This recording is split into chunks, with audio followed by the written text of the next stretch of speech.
li mooy Black Label Team di jaajëfalaat auditeurs yu 99.2 Walfadjri FM bégge everybody et sama gars yi maa ngi leen di bégge yéen fàtte inchallah ce vendredi si biir GMT sama directeur lay dalal moom sama personnalité la moom lay bégge moom lay dalal fii il s'appelle le doyen Abdoulaye Cissé bu rajo Futur Média moom lay dalal fii àjjuma dina ko man gannaaw su may toog ak yow naa lay déglu ngay wax rek kon doyen vendredi inchallah man maa lay attaayaal ngay waxtaan des fois mag passe la calze si chronique yi di ko bégee moom aussi moom mi ñuy tette di ñaan ko des fois mu ne ma nit Diop góorgóorlu rek merci doyen kon donc vendredi avec lui à partir de 23h jëm 2h du matin te ni ma waxee RFM yëpp bégee everybody maa ngi jàkkaarloo teti sama ñaari kilifa yeey sama ñaari play demi pay yo parce que mu leen mu tudd ay playboy quoi parce que nit ki mënoo nekk playboy pare am ay yenn phase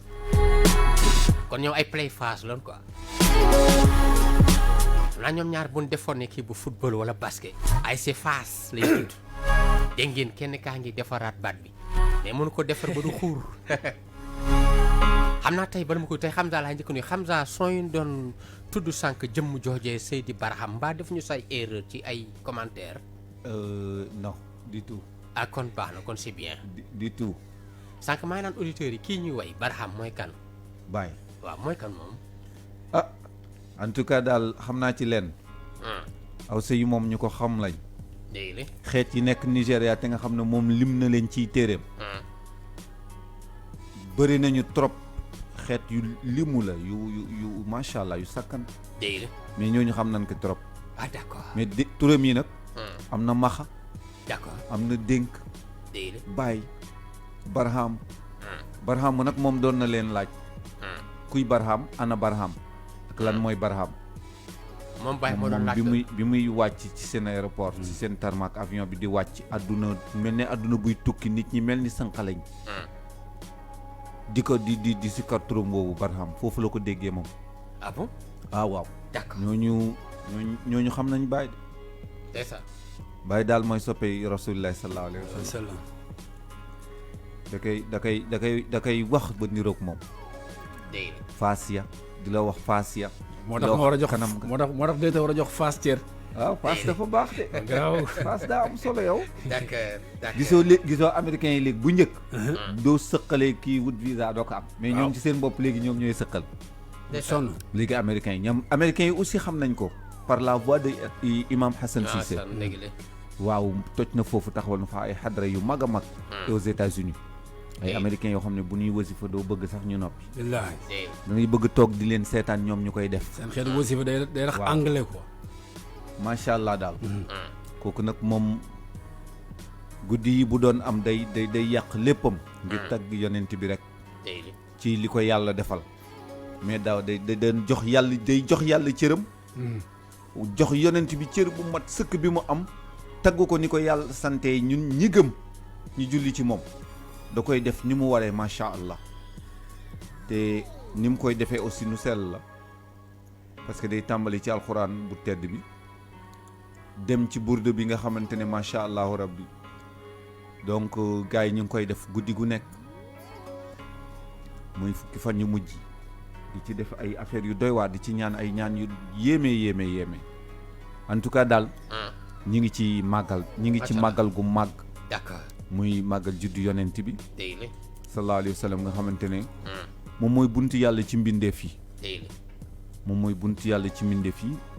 moom mooy maanaam yonent yi waaw xaritu suñu borom la soppeem la ku ñu tànn la aussi al muxtaar macha allah moo tax bu ñu yeggee ci guddi goo xamante ne dañuy màggal juddoom na waaye wax lu ko neex duñ ko bàyyi ba ilaa yarshanallah di wuy ji suñu borom mooy di màggal yonent bi ci kéem nun ko mënee ñun jaamu yàlla yi di ci taggaale suñu borom ci taar bi mu jox yonent bi sallallahu alayhi wa sallam ci mbégteeg bànneex bi mu jox doomu aadama yi muy yónnee leen yonent boo xamante ne yërmande lay wàcc bu wàcc suuf yërmande lay doon ñeexal jaamu yàlla yëpp loolu aussi teraanga la joo xamante ni ci guddi googu dinañ ci delloo yàlla njukkal bu baax a baax a baax parce que lu ñu mën a def ci àdduna ku ñu mën a doon ci àdduna ak lépp lu mën a doon suñuy activité suñu ngëm-ngëm ak suñu pas-pas duñ ko mës a fàtte parce que loolu moom mooy doomu aadama ngëm-ngëm ak pas-pas te ngëm-ngëm googu ak pas-pas bi ñu ngi ko jagleel yàlla suñu borom subhaanahu wa taala bi nga xamante ne moo ñu bind fay ñu ko dara mu tabax ñu ni mu ko neexee wàcceenu ci alam bi pour ñu fas yéene décorer alam bi meubler alam bi dund ci alam bi te toppatoo alam bi ba keroog ñu koy wuy ji ça c'est vrai mu wàcceenu koo xam ne tamit mooy buntam mooy lépp moo waral tey nit ñemee taxaw kàbbaar tudd sabar suñu borom kon kooku tamit bu ñu tollee ci période boo xamante ne moom si la gane woon àdduna dinañ ci gërëm suñu borom sant ko ci màggal juddu googu ndax juddoom googu bi mu juddoo bëri na lu màbb bëri na lu taxaw d'accord la bonoon lépp màbb na la baaxoon lépp taxaw mu lay wax nguuru Kisra ci la daan ñu lay limal yeneen nguur di la wax ay bâtiment yoo xamante ne solidité bi ni mu mel kenn mënu la ko wax macha allah lu ëppoon lu maanaam lu doyoon waar la yooyu yëpp ci juddu yonent bi dañu màbb d'accord safara ya tàkkoon nga xamante ne yaat nañ ko taaloon ngir dégtal seen xërëm ya fësal ko safara ya fay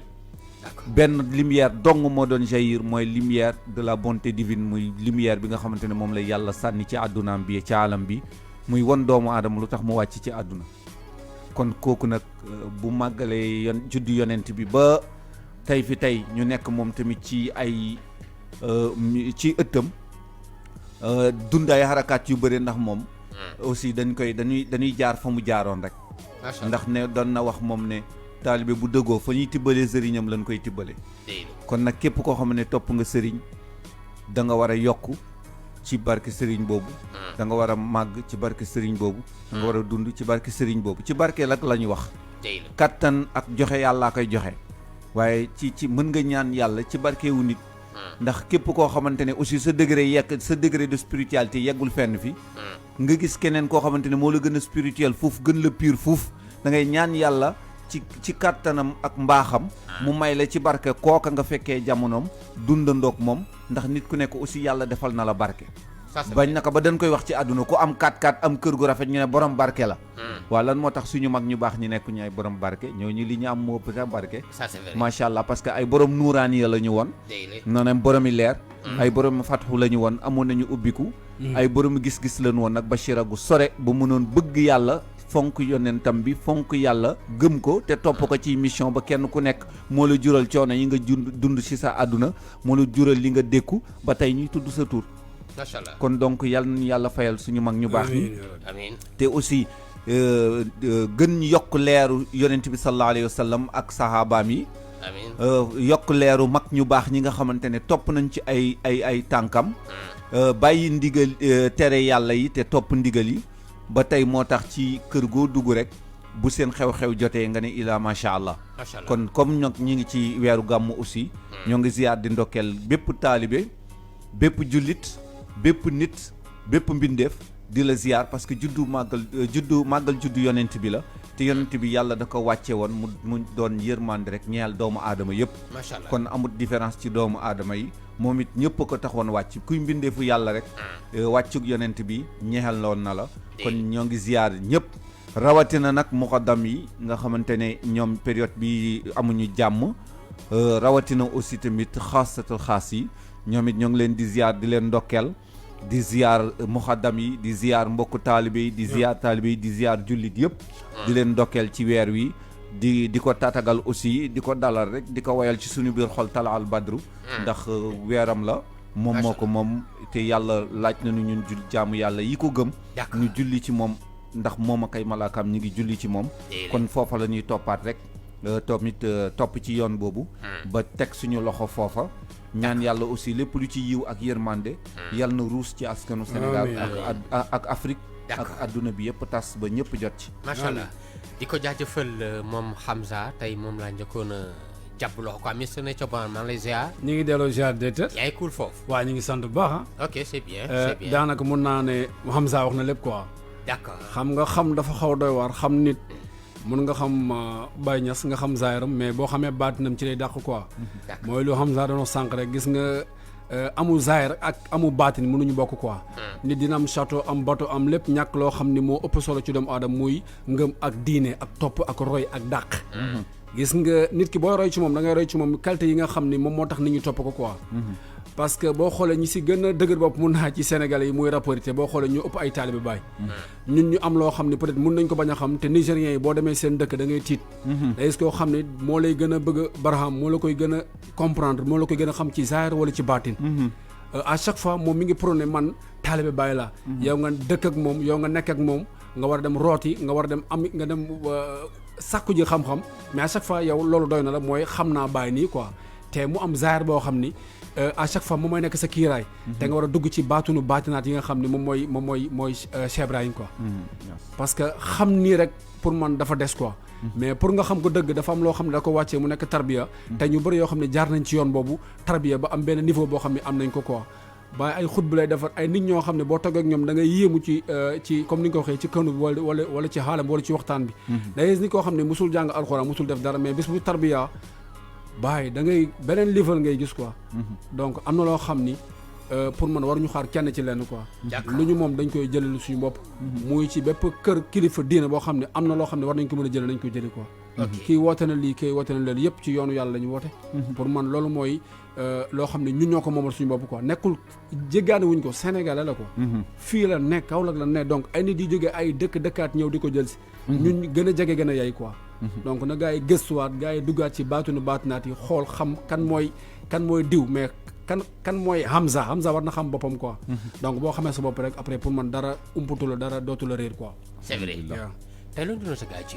waaw dama bëggoon juste ay images yoo xam ne mi ngi circuler ci réseaux sociaux yi. mu nekk agent de Senelec yi nga xam ni mën naa nekk nañ ci 499 agents yoo xam ne jamono yëpp ñi ngi nekkoon ci ay grève ñi ngi nekkoon ci ay affaire ba finalement ñi ngi mujjee def grève de la faim bi nga xam ni moom la ñu mujjee ne dañ koy tëjee seen affaire quoi. di ñaan interpellation di ñaan appel di ñaan aussi tamit gars yi def ay intervention yoo xam ni ay doomu Sénégal ñoo fi nekkoon ñoo xam ni ñi ci gën a néew ñi nga xam ne ñoom ñoo ci liggéey ku ci gën a néew li mu liggéey 5 ans la liggéey quoi ñi liggéey fi ay 20 ans ñi liggéey ci ay 25 ans nekk ay prestataire de service yoo xam ni amaana ay Sénégal yor ay njaboot yor lu nekk quoi war a jënd ay fourniture scolaire war a gàmmu ji war a joxe dépense war a joxe affaire yu bari ñu naj seen ay business ci ay problèmes yoo xam ne mun nañ ko résoudre quoi. man pour man waruñu toll benn niveau bi nga xam ne nit ki day dem ba commencé di bëgg a xaaru pour rey boppam ñuy soog a def intervention quoi état dafa war a interpeller Senelec jóg songi gars yi xool naka la ñuy waxtaanee pour affaire bi am saafara quoi. parce que du ñu bàyyi aussi tamit lu ñu naan boo ndox tuuru an bàq moo ci des quoi ñi fi nekk ay Sénégalais lañ donc su kenn amul problème ñëpp war a am problème mais Sénégal dañuy bàyyi ba affaire yi gën a weesu affaire yi jéggi dayo ba affaire nit ñi commencé hospitaliser di commencé dee ci la ñu commencé ut saafara quoi. ñaata kër ñoo fi yàgg am ay facture ñu leen ko indi ñoom ñoo ko indi ñaata kër lañ fi doon contrôler seen ay compteur ñoom ñoo ko doon contrôler ñaata installation ñoo am au niveau national ñoom ñoo ko def quoi donc bu ñu am yeneen éléments yu ñu bëgg jël teg ko ci kaw éléments yi nga xam ne ñoom ñoo fi nekkoon di galérer ba affaire yi méttee donc affaire yi sax neexagul mais bu mu commencé neex ñu indi yeneen ñoo xam ni peut-être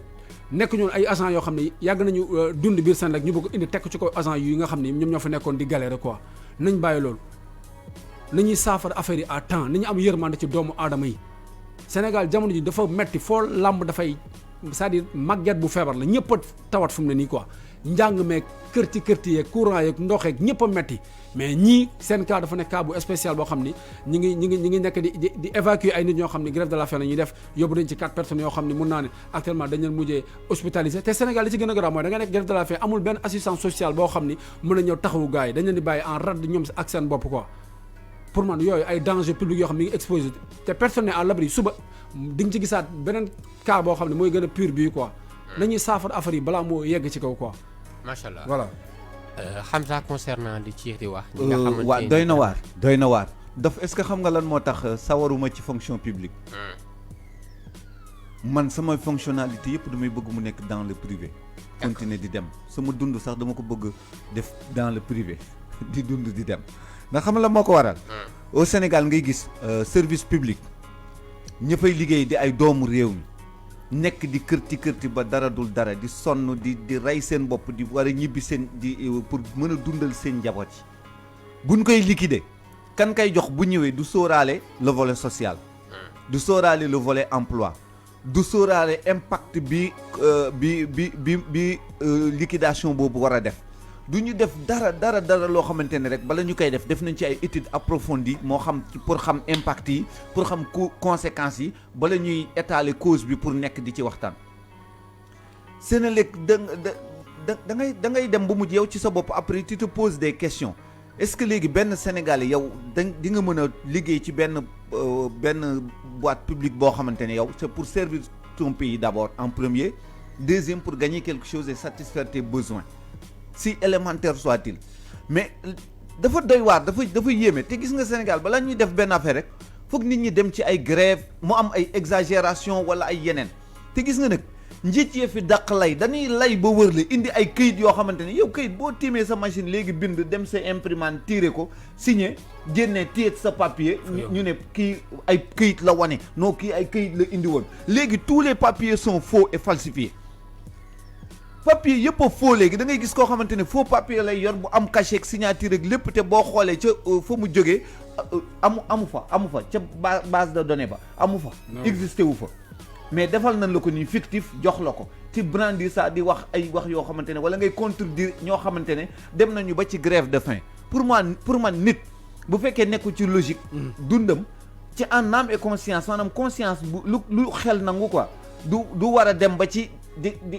rey boppam parce que comme yoreel nga ko wala yaa ngi ko bëgg gàccaal wala yaa ngi bëgg jël li muy suturloo salfaañe ko muy dem ba ci grève de faim pour man nit du mën a sóobee noonu quoi képp ki nga xamante ne te ay malgré duñu wax benn doomu aadama demal jusqu'à la grève de la faim parce que man li may wax rek du ma limiter sama lekk du ma limiter samay dinaa lekk boo ma yoreel dara fay loo ma ko ma dem wuti jëlee neen te bala fi du ma la jéem a yegg si ci yow di sonal sama bopp ba yegg fenn mais aussi am na loo xamante ne buñ ci waxulee rek bu yàggee ñun ci suñu bopp dañuy doon ay naafeq parce que am na loo xamante ne ça se passe au Sénégal su fekkee lii xew Sénégal ñun duñ ci wax pour saafara ko mu ñoŋ kenn ku nekk nga mën a dund free nice ngay wax la xew bitim réew wala leneen ak leneen avant de soigner les plaies des autres il faut soigner sa plaie fii la amee ci biir Sénégal donc il faudra que ñu fexe ñu njiit yi ñu jóg ñu xool lii lan la ñu jëm ko saafara xool les agents ñu mettre leen en règle su ko defee dund gi gën a neex ñu askan wi mën a am électricité normale nit ñi mën a dund Senelec mën a dox jël facture am yi muy ramasser ci population bi fay mu dugg ca kees ga mën a tasaat ci biir Senelec pour mën a équiper wala mu mën a fay ay employés donc il faudra que nit ñi bàyyi xel aussi ci loolu parce que léegi côté boo xool rek les employés souffrent pourquoi parce que mën naa ne ci biir gestion gars yi amuñu psychologie de gestion ñeneen ñi si des amuñu compétence de gestion parce que ñeneen ñi pour ñoom gestion joxe ay ordre la nekk ku strict loo wax loolu la nit ñi di def et puis nga nekk benn genre comme gendarme boo xamante ne da nga yor sa matraque rek di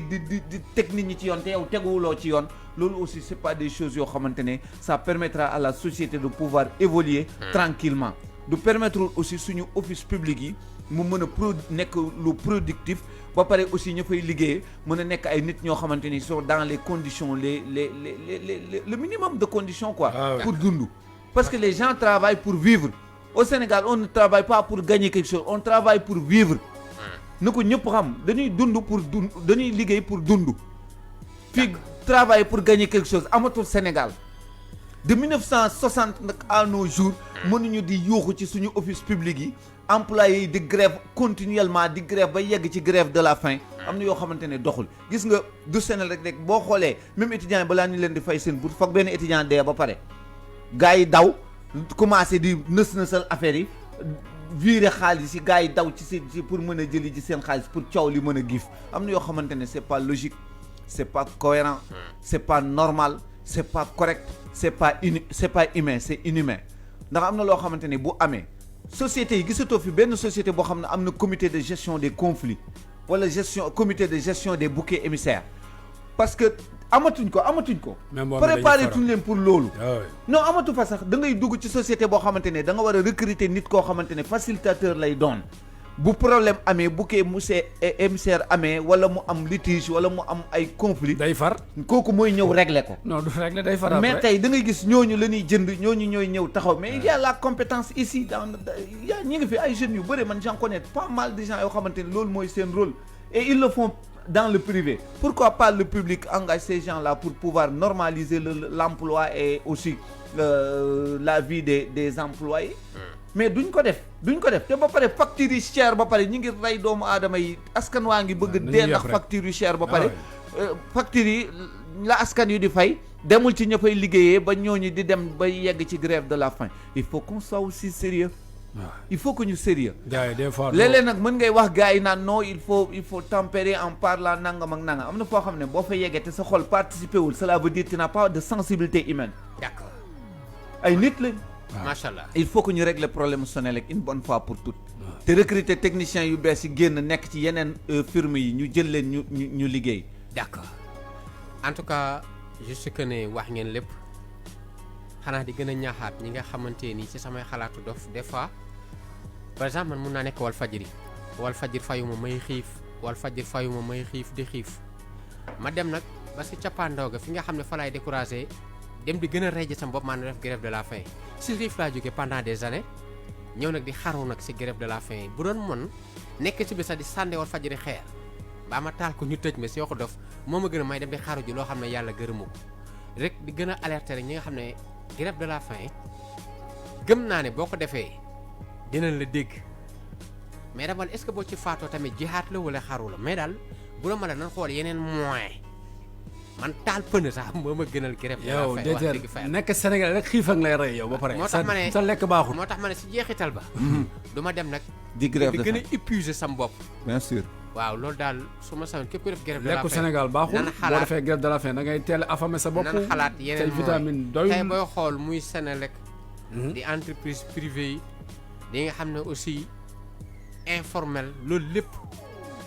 il faut que moom ay kuréel yoo xamante ni waxuma sax ay syndicat mais kuréel yoo xamante ni ñooy régulariser liggéeykat yi ouvrier yeeg contractuel yeeg tout le monde ñooñu su weer jotee ñoo war di fay après ñoom ñu topp ji état mais état ay sàmba alaar lan fi ñuy gën a jox xaalis mooy fan gën a am yaakaar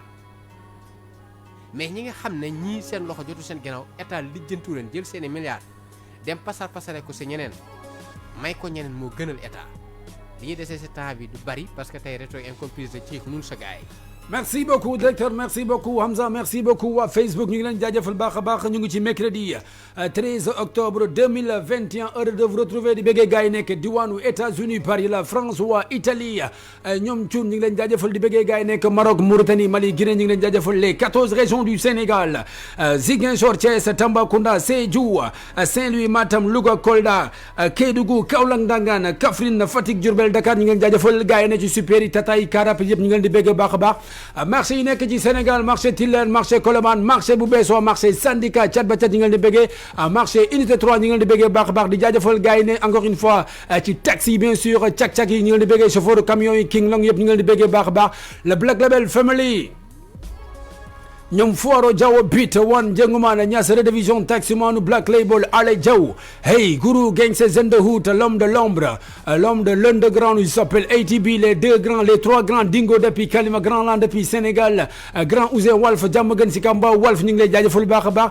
di bëggee aussi le Black Label team Hamza Sipo matricule 44 6 Touza Moussa Tine zéro limite di jaajëfal Kalse ñu ngi lay bëggee baax a baax directeur maa ngi lay jaajëfal di bëggee képp koo xam ne yaa ngi teewlu jamono ji muy Facebook bi avec Mamen Low ñu ngi lay bëgg baax a baax il s'appelle Tienda B Tienda Nature de Brown Cheikh Nature Brown alias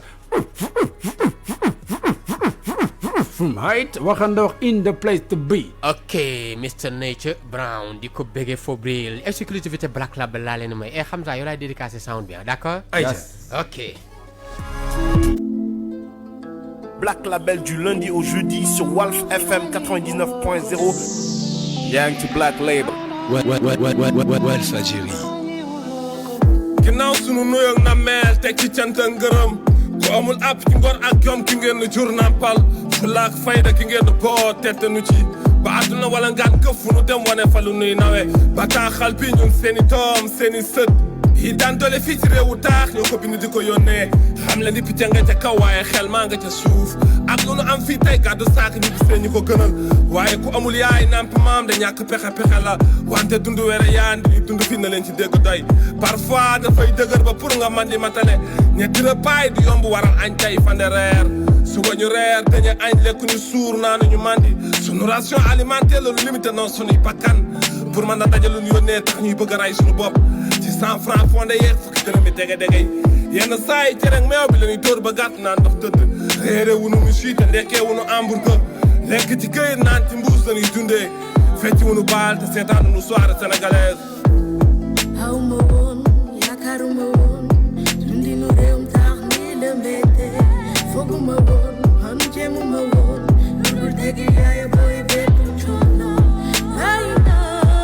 sama jàng jeey yaakaar tas na wooy rëccu na du bis góor di dund fii yàlla bu ko noon xam dukk suba ak ngoon du ñu tëdd waxtu bay nelaw lu mat fajar ñetti fekk na ni buuxante ci kaari wuti ji xëy ba dañuy wàcc presque 23 heures di jot boole kook coono tëdd bu xat ak ponkal yooyu mat wante yàlla baax na ba nu xamee ne lu métti ci gor lay dal coono ni jànkoonteel fii fokk app weesu na fa li ni daj ba am junni soo ci feebari ay millions nga lay faj parce que du niveau d'étude wala diplôme formation pour nu mën a may xëy ci yenn béréb liggéeyukaay yi xanaa kay sunu sens ñàkk gi am complexe ci benn liggéey moo xam baara ji ne journal ba ci dokkeer nde fii ku fi bëgg dara rek gëm naa ni doo ker war nañuy gàddu pelek si woo gas yi foot ñu gubi ci ñax jaay devise bi travailler volontairement la gagné dignement sunu ngor mayu ju alal jàmbur ba def nguur gi télé aw ma woon yaakaaruma woon dundinu réewum tax ni la mbette fooguma woon man jéemuma woon lu dul dégg yaaya booy bettu coono ay na sama jàng jeey yaakaar tas na wooy rëccu na bataaxal bi li ko gën a sabab ni jëm ci njàngoom xale yi muy góor ñi rawatina jigéen ñi gën leen a ñaax ñu farlu bu baax ci l'école bi balaa de motivation yenn parents yi inconscients yeeg influence yenn grands irresponsables yi wokk leen xuri pour mujj ci faawu gumba tax lu sinon vous aurez conséqué le même verbe regretter que nous te jamono toll na foo xam ne ku jàngul perte nga ñun seeni mag am nañ essai de 80% ci sunu réussite te ñàkk am jàngam solo ñu ko teg isemaa ñi ci jaarul lu jim njaaga waajur yooyu ñooy njaag dëkkee xaalis seen avenir doom yi intérêt personnel dëkkal ci seen noppi njàngam léegi amul solo daf lay tardeel boo leen digloo ñu gëm loolu njariñal njàng rombul bi ni lettre fi may daaneele mooy naqar ak ñaawlu njàngam xale yu jigéen yi doon ñu ko ñàkkale solo ci dëkk àll yi ca jigéen ñi doon nga fi jàng ba ni ar doon gaar ci bépp béréb liggéeyukaay am na ci ay chef d'entreprise ay directrice société ñoo ngi même ba ci gouvernement bi di gouverner ju gàttal lu fi njàng may benn góor may na ko fukki jigéen kon jigéen am na beneen sens ak mérite pour ñu bindaanu te ngeen mooy tandiku sëy yu teel ndax jëkkër du wees dund bi ni dund fii de su ngeen xamoon ni mu yéeme ma nekk ci bataaxal boobu nga la na ngeen ko ni gëmee bilaay suñ sañoon tey jii de am ñibbi si demee sooy boo xale yi jàpp njàng meek seeni demee Ok, l'artiste s'appelle Monsieur Kauko Pur mu nekk exclusivité de la semaine sama kay tu ngeen exclusivité bi bataaxal yi ñu doon bind yëpp ci hip hop Galsen oui yëpp déglu naa leen yëpp nice d'accord mais bii dama ci miir ah bon bii dama ci miir d'accord xamul tax oui maanaam tey lettre bataaxalam bi dama koy tuddee lettre officielle lettre officielle d'accord d'accord ndax daf ci lancé ay message yu bari yoo xamante ne kenn ku nekk ci askan bi am nga ci part am nga ci wàll dégg nga ci sa bopp en plus aussi alerte la lettre am bii bataaxalam bii alerte la lettre ci français bataaxal ci wolof alerte bu mag la et puis c'est riche ni mu ko bindee donc aussi wuyu na concept am Kauko Pur donc macha allah exclusivité bi moom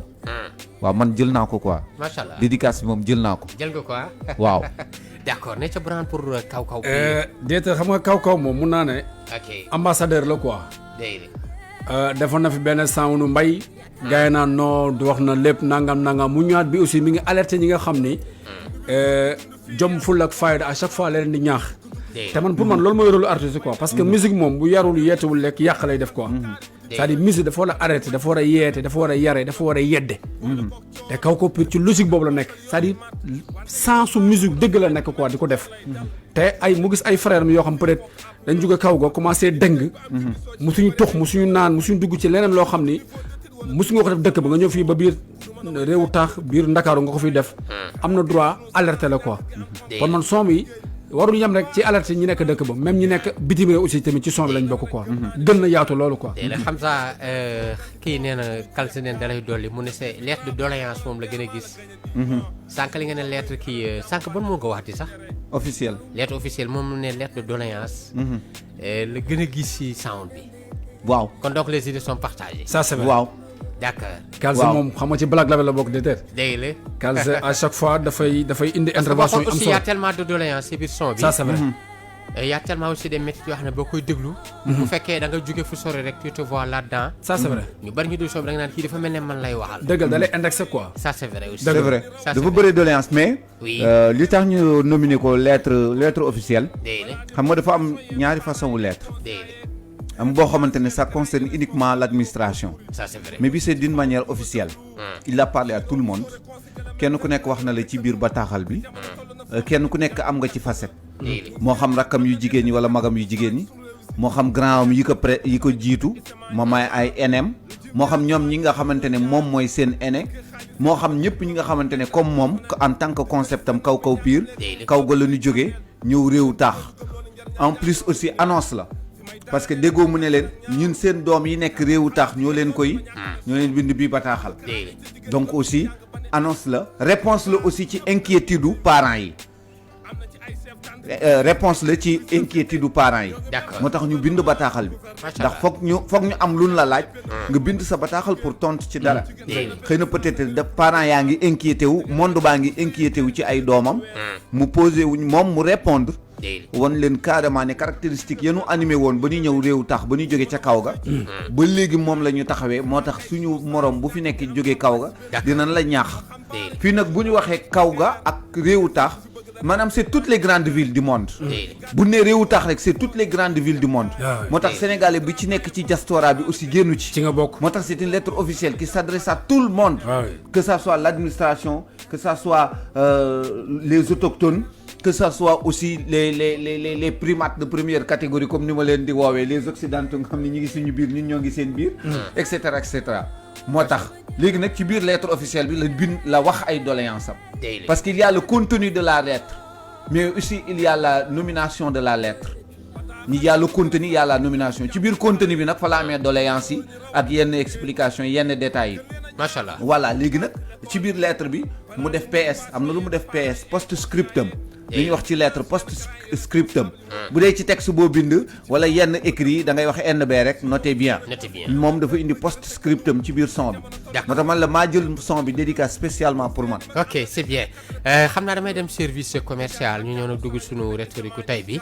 may jaajëf aussi ñi nga xam ne ñi ngi toog di xaar parce que deux artistes yi ñu proposé ñu si bàyyi dañ si gis seen bopp y a quelques-uns yi nga xam ne yaakaaroon artistes yi dañu fi toog non ça c'est rhétorique incomprise on va parler de leurs œuvres ok d'accord kon service commercial ñu ngi ñëwaat léegi sama gars Publicité sur Walfadjri. Vous êtes passionné des métiers de la communication numérique, du journalisme et de l'audiovisuel? Africom AV offre aux bacheliers et aux étudiants un environnement de formation pratique. Africom AV, c'est aussi la formation continue destinée aux professionnels du secteur en activité. La pratique dans une véritable télévision et radio dédiée à la formation, avec des équipements de haute performance, un enseignement de qualité dispensé par des experts du secteur, mais aussi une salle de sport et la possibilité de passer votre permis de conduire durant votre formation. Africom AV vous plonge au cœur de votre futur métier. Démarrage des inscriptions prévu en mi-septembre. Contact 33 831 04 19 78 604 16 16 et le 77 839 68 68. Adresse HLM 1, domaine Sodida, derrière Escaf Télécom. jàngeen jëf sama gaay yéen a ngi teewlu seen show Black Label altine ba alxamis 14h 16h ci Walf FM ok noonu lay demee du lundi au jeudi de 14h à 16h tey mu nekk mercredi 13 octobre 2021 seen rhétorique incomprise la ñuy ñëw tey dugg nii di jaajëfal monsieur Hamza ci ren dems tey fi njëkk fi ñuy dem l'artiste come from LG maanaam Louga nekk benn artiste bi nga xamante aussi depuis bi nga xam ne sampee na ndëndëm si game bi maanaam vers les années 2003 4 5 jóge si diaspora bi di ñëw fii ba léegi il tient bien la chose moom dafa jël ascendance bi mais pas descendance bi il représente bien c'est un grand activiste aussi c'est un grand artiviste aussi il s'appelle le monsieur Nit Doff mooy rhétorique bu njëkk tey bi bàyyi ñu déglu leen musique bi ñu ngi ñëwaat léegi. Black Label du lundi au jeudi sur Walf FM 99.0. Walfadjri.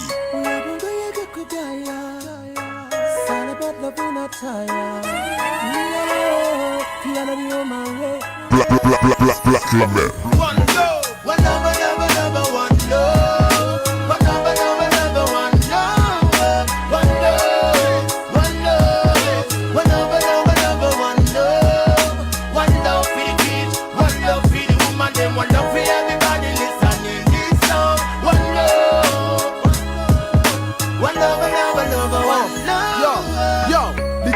di ñëw ci yow yow rek la mën a doon doomu àlli nag di ya samba noo du mën a bon doo mën a xam ban bët nga may xoolee su mën a bon ku nakari deret bañ ku ko yàpp du mën a tooñ mën nga ma yéene musiba mën nga ma yéene yiw mën nga ma seddal jëf ju baax ba sama ndam li siiw li jàmbi def rek ci la koy yàllay fay au retour nga gas suul jël safara dem ci bërëb tuur yow rek a yuuxu ci bàmmeel bi buñ lay tëra tuur léeg-léeg ma gis la nga tegg yoon yu ma woori may la yow laa ci jublu ma nigg àdduna woori nen la yàlla noppi na démb kon lu waxtam jot mu yemb seytaane mën na bëree moytul mawti jàpp ngemb ku bañ a docco moo kànja bul sangoor paanu tiir ku joxe jàmm am jàmm bul yëkkateeti fitna kàddu yi toj na yiw tuuru na woon lox bi jib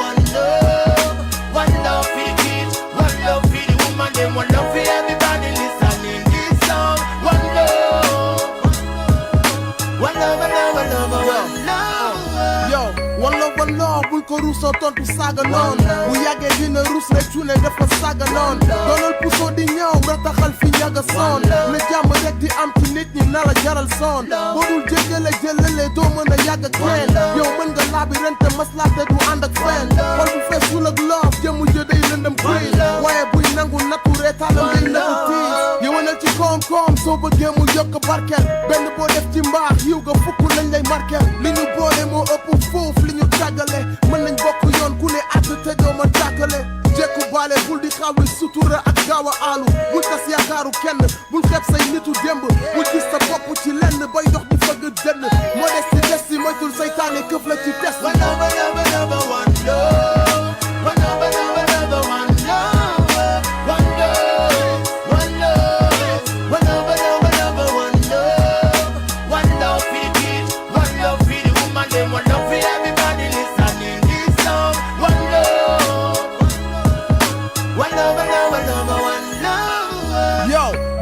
nekke say loxo seytaane yow lay ciblé bu dee boo santaane ñu jëf xolaatal li ngay digle nitu fi na bu jàmm ji bare day anu yeewu fi yokku mer lay teg baaraamam nañu ànd yeewu ki nan la bàyyi koog yàlla ki nan la fayu léegi ki nan la bul demee doole ki nan la rendil jéegi yeneen bii misal la ci bépp humain bii ku roy ci moom mucc démb ëllëg ak moment bii one love fi Sénégal one love fi Africa one love fi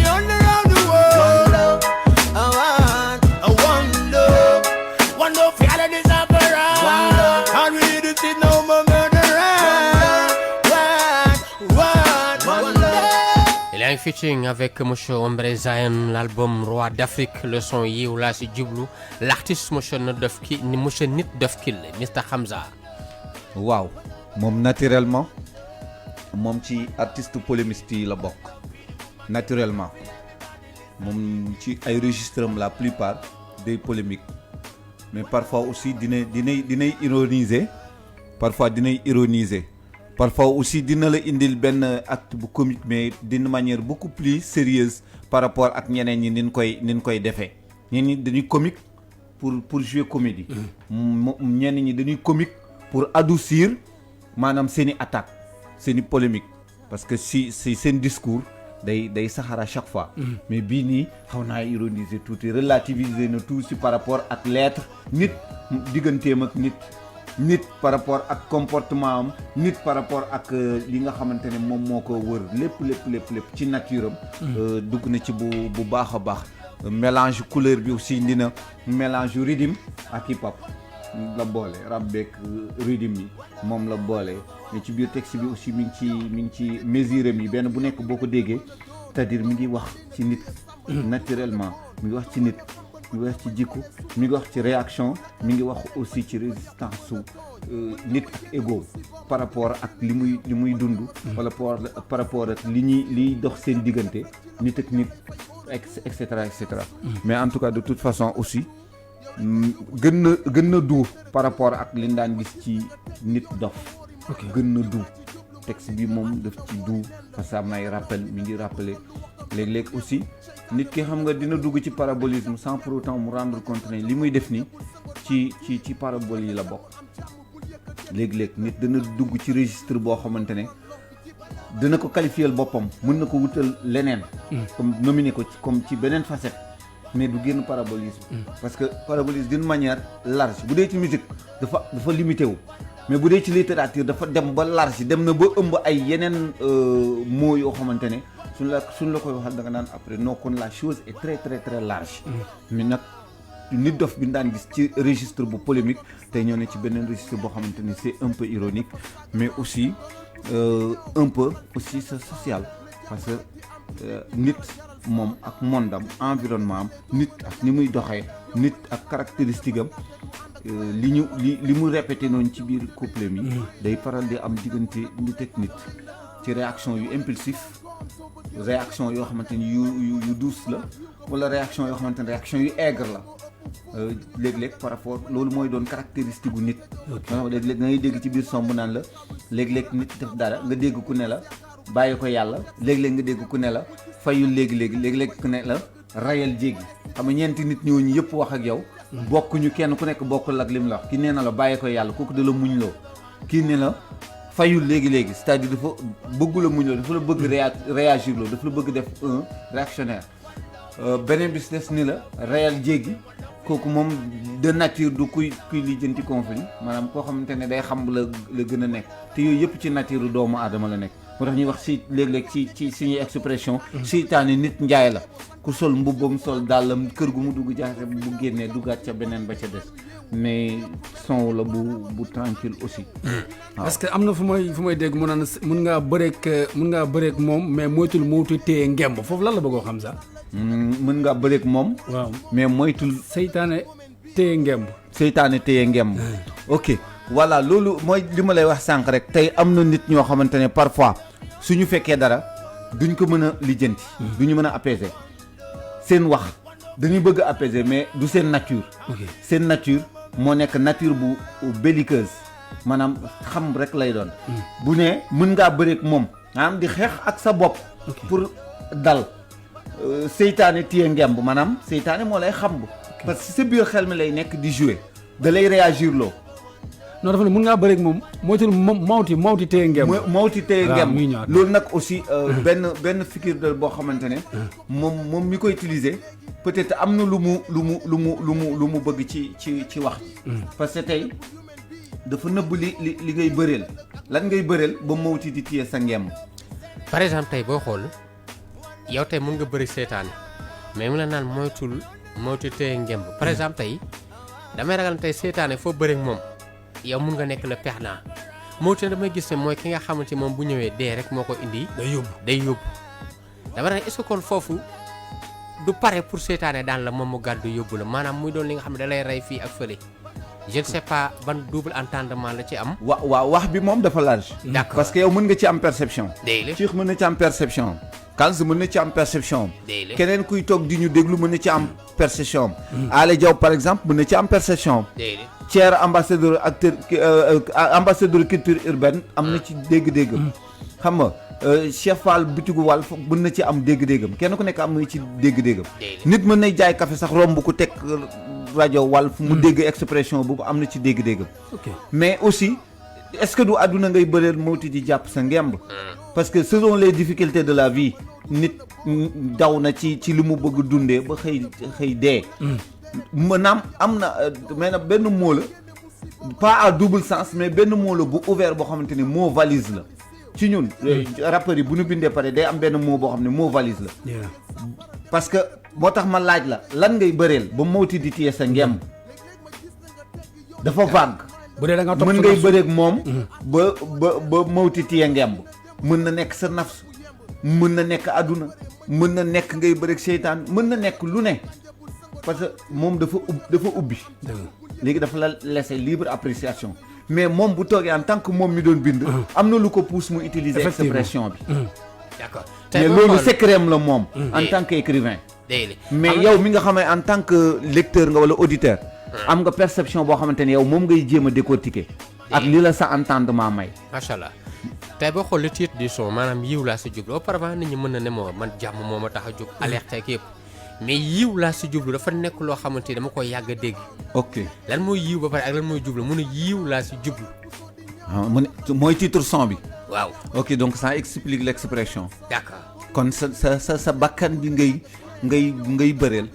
parce que bu fekkee yiw nga soxla rek. sa ego bi ngay noot. ça c'est vrai soo nootul sa ego rek da lay yóbbu ci yiwadi. yiwadi nag moo lay yóbbu ci limu lim yëpp ci texam bi. xeex xuloo tux naan sàcc mooy. njaaloo et cetera maamën yi et cetera. donc kon titre bi loolu la. titre bi day expliquer l'utilisation de son expression. nit ak ego. nit ak ego. ça c'est vrai en tout cas texte bu riche quoi te loo dundul doo ko mën a expliquer. c'est-à-dire bëri na ci yoo xam ne mu ngi koy wax da nga koy gis suñu société sénégalaise bi dañ koy dund mooy nit ku nekk ci benn wéy bu baax gars yi di la faqasal di la jéem a détourner bëri na ñoo xam ne dof nañ fi seen xel dañ ko yóbbu bëri na fi ñoo xam ne tardé nañu say mbokk ak say nit ñoo la tardel bëri na fi nit koo xam ne bëgg na jub mais gars yi ñooy fexe nga dëng quoi mu nekk benn son boo xam ni da nga xam ni kii rap lii c'est-à-dire nii lay dundee quoi 1 + 1 = 2 lay dundee quoi nit koo xam nit ku véridique la nit koo xam nit ku am concept nu muy dundee la quoi te pour ñu développer loolu rek moo ñu ci mën a génnee. ñëpp bu ñu juboon rek dëggu rek adduna bi kenn dootul sonn quoi. mais sa mal rek bëri affaire yoo xam ne da lay faqastal da lay xëcc dul dugal ci teen da lay booleeg ay affaires yu bari non seulement nit ñaa ngi fi mais seeni maamaati maam mi ngi fi mu nekk Iblis nga xam ne moom pour mu détourner dafay yomb quoi. d'accord xam nga la moo tax booy xool son yi nga xam ne day alerter. ou bien day relater. wala day delloo nit ñi wala mu leen di gindi. artistes yi dañuy préférer def ay rimes simple nit daf boo xool son bi yëpp ay rimes simple lay exploité nekk fii di jéem a tënk nit ñi ci ay écriture bu diis donte nag kàddu yi des fois dina xaw a mage. mais écriture bi dafa léger. xam la ma koy waral.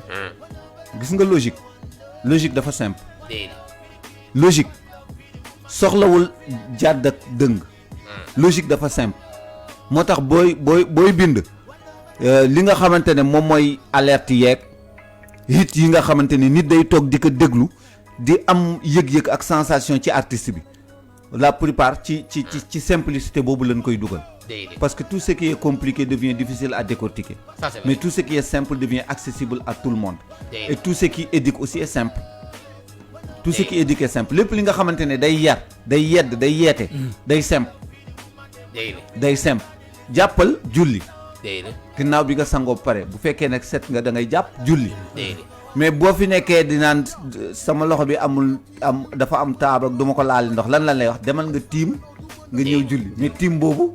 foog ñu toog fa di la expliquer nan ngay tiimee pour julli. macha allah bu fekkoon nag du sa loxo boobu loolu mu am taab da ngay def bu simple bi jàpp. julli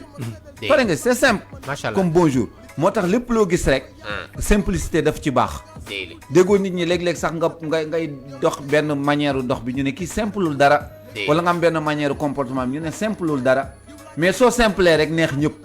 koo wax mu ne non diw dafa simple donc la simplicité est bonne surtout en matière d'écriture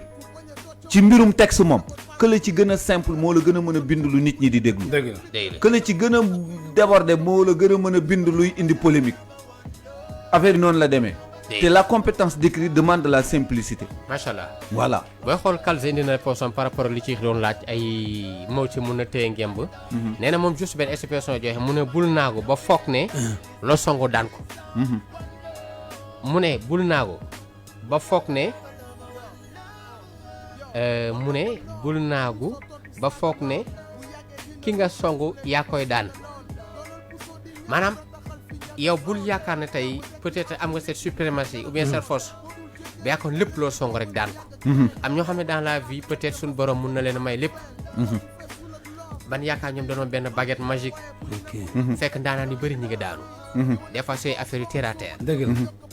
peut-être aussi xam naa li ma Kalz bindal nii loolu lay bëgg a teg mais nag temps bi mi ngi dem comme ça ñu ñëw léegi si deuxième rhétorique bi ki nga xamante ne aussi mun nañ ko nommer rappeur bi nga xam ne par rapport les plus grands lyricistes ñi nga xam ne aussi représente bien rappeur le plus social ça man nee naa depuis les fins années 90 yi ba léegi il tient il fait partie aussi des artistes yi nga xam ne ñoo gën a vivant et représentatif mu nekk Sénégal wala mu nekk woowaa baa ñu teg Gaston ñu ndar keppe ko tey suñu rhétorique bu tey bi dafa ruslu 60 ba tey xàmmeeguñu suñu xeex yaa ngi ci Black Label xàmmeeguñu suñuy priorité ba tey xàmmeeguñu fan lañu bokk sii di anamu rama lii du kanamu lama fal ku ñuul ku weex di jiite de xam nga ne lii du jama efface total orange bama seng ba maki ku nekk di jama mot mi tax suñu réew mi di dema de mu ngi si jàngale Ahmadou Bamba ki jiite gaal gi gumbalo ci kanamu kolo bi mumalo marché nga charle bi senk nga set ko maki mooy njumala bu mu njaam gi nga ñu yeewaat Senghor rek dellu si waat nègre moderne gañe wowe ko nègre moderne booba ca Ndar Bamba la war a tudd warul tudd fédère bu dëggam luuñ pale bi ci bot France moo fa toog fak sa démocratie ak république ñun suñu repère di ko du bala du ci ko du repère culturel Sénégal ci bi ngay ñëw la école bi soppi sa xel Sénégal léegi yaa ngi ni réer nga Sénégal mu ne réer nga Sénégal ci xale be jaaw nga waaye màggago du bala du ci ko du repère culturel Sénégal ci bi ngay ñëw la école bi soppi sa xel Sénégal léegi yaa ngi ni réer nga Sénégal mu ne réer nga Sénégal ci xale be jaaw nga waaye màggago ni biraga jóg bañ ko tëdd ni Lamine Senghor patriote da ngay soob ndigalu colonial bee la ñor yow rupture da nga ñu waxoon waay naka la bon ba tey ñoo ngi déggu pression wu colonial bee boloore di buum di bumi ci port bee falu sëdd sa famille égoïsme sor bee ñaata foo njee daka door jee gëlëm xolam bu xamee duñu sax sud ak nord bee yi ëpp na waat romb na ko lu tubaab bi rëdd nga signé ne waaw kuy sa fa sa dogool moo tax lu ñëw nga signé waaw la xaw sa gore warul dañ sa brain wala ñoo dee ca caaroy dañu dee ci neen train yu bees te biir yu feesul li di coowal pétrole bi waxtu li mu daan double jole moo fi toogal Babylone africain yi nit ñi ñuul ñay seeni noon njiit yi ñuul yi ñooy suñuy noon non rupture moom mooy xàll suñu yoon du bala du ci ko du repère culturel Sénégal ci bi ngay ndaw la école bi soppi sa xel Sénégal léegi yaa ngi ni réer nga Sénégal mu ne réer nga Sénégal ci xale be jaaw nga waaye màggago du bala du ci ko du repère culturel Sénégal ci bi ngay ndaw la école bi soppi sa xel Sénégal léegi yaa ngi ni réer nga Sénégal mu ne réer nga Sénégal ci xale be jaaw nga waaye màggago noon njiit yi ñuul yi ñooy suñuy noon nit ñi ñuul ñi ñooy suñu yoon nègre moderne l'artiste s'appelle monsieur Gaston Hamza titre son bi lan la nègre moderne. nègre moderne. D'accord. ah remise en cause la ak remise en question. D'accord. wax na dëgg de nègre moderne. wax na dëgg de ku seetaan ba yàggul dara seen télé boobu France 24. yi nga xamante ne ay nègre moderne dëgg lañu. nègre moderne dëgg lañu. dégg président d'Afrique ay président France toog ak ay africain di leen diriger ñuy wax ñu koy poser question muy répondre comme si c'est lui le président de la République des pays africains. C'est grave, nègre moderne. D'accord. waaw la man l'homme le sombre monsieur le cadre toujours dans le registre polémique parce que am na élément yu bëri yoo xamante ni cité na ko. rappelu Gorée 400 ans d'esclavage yu tegal 400 ans d'esclavage yu tegal wax na nañ rappelé na ñi dee Caaroy xanaa dañoo dee ci neen ñu doon xare ba tëdd tey kan Caaroy donc remise en question la remise en cause la remise en question remise en cause wax na ci suñu njiit yi nga xamante ne ñoom ñooy suñuy noon ñoom ñi nga xamante ni ñoom ñooy suñu waroon nekk suñu bët nekk suñu tànk nekk suñuy loxo tey ñoom ñoo nekk suñu poos maanaam ñoo nekk suñu biir poos di lux mbët di lëñ mbët di jël di jëfandikoo ni mu leen neexee te keneen amu ci wàll ku dul ñoom. colonialisme wax na ci colonialisme néocolonialisme parce que ñaari époque yooyu la colonialisme am colonialisme l'ancienne domination coloniale bu yàgg ba nga xamante ni ca temps wu yooyal ba mu duré 400 ans ñu demaat siècle yi nekk nii nekk néocolonialisme maanaam beneen nooteel goo xamante ne dañu changer façade bi rek changer ni ñu koy doxalee gën ko moderniser yar gi la ñu teggi ak xupp beeg takk gi kenn dootul la takk kenn dootul dóor yaat mais dañ lay wax ngay jëf tout simplement mooy néocolonialisme parce que buñ la takkee léegi day fës colonialisme day fës dañ naan la fi nekkoon jógu fi suñu tegee yat seen wet dañ naan la fi newoon jógu fi donc gis nga c'est polémique parce que tey li nga xamante ne moom mooy cause conséquence bi africain yi di dund population africaine dafay balancer wu ci ñaari côté parallélisme ñi bokk ak yow nekk ci yow bàyyi ko ci yow ci yow mi ñu bokk yow yaay doon seen noonu mooy ce qu'on appelle la contradiction donc moom it lyriciste la mais tey wane ne mën na ñëw ci yeneen i registre parce que li mu bëggoon wax mënoon na ko wax ci texte bu simple ci rap classique mais gis nga daf ko indi ci style trapping bi trap pourquoi parce que am na bëgg na ci kookaliwaale te bu dee son bu classique bi du ci mën a kookali mais bii mën na ci jouer mën na def lu ko neex ci kaw musique bi moo tax mu indi refrain bi waxee ko ni mu ko sentir utiliser aussi des mots forts bu ci mel ni njuuma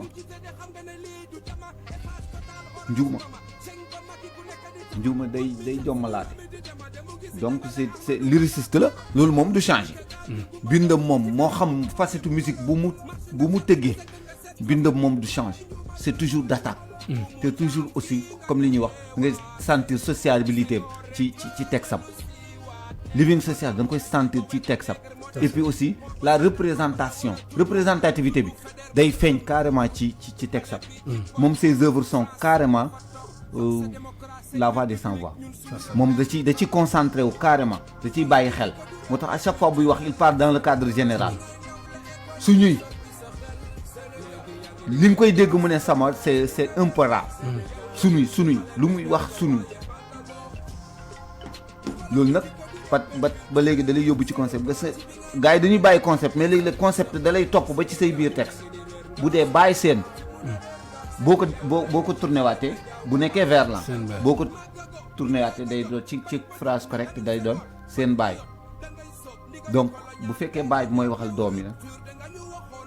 nekk na benn xam ne ego clash la seen baay